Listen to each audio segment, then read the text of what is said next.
Otra pregunta muy importante es si el proceso de trasplante de pelo genera alguna cicatriz.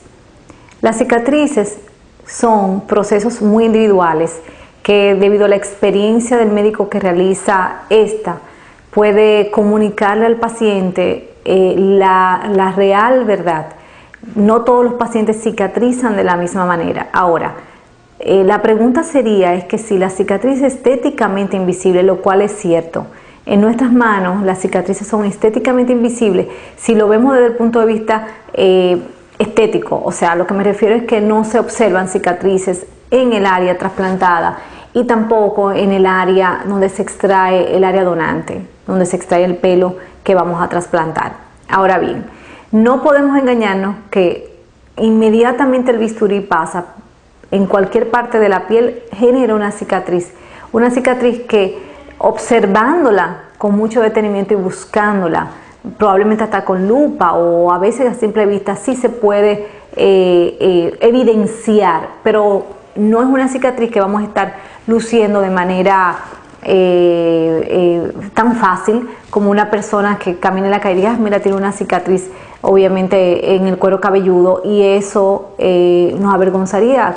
Recordemos que esto es un proceso puramente estético y debido a las técnicas que usamos actualmente, tanto de la extracción de la tira como de la extracción directa de los folículos, pues en ambas, aunque existan cicatrices estéticamente invisibles, existen. No podemos engañar a los pacientes diciendo que no vamos a dar cicatriz porque no somos magos, ni Dios. El hecho de tú realizar un proceso quirúrgico en cualquier tipo de área en el cuerpo humano, estamos abriendo una herida, un espacio.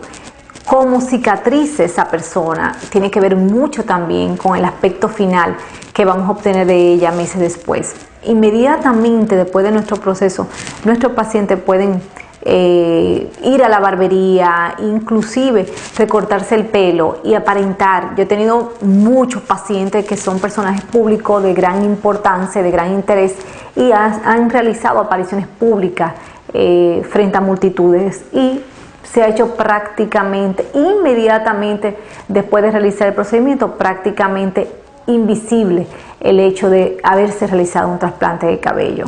Tiene que ver mucho con la experiencia de quien realiza este proceso, lógicamente, y con un factor individual muy subjetivo, muy especial de cada uno de nosotros.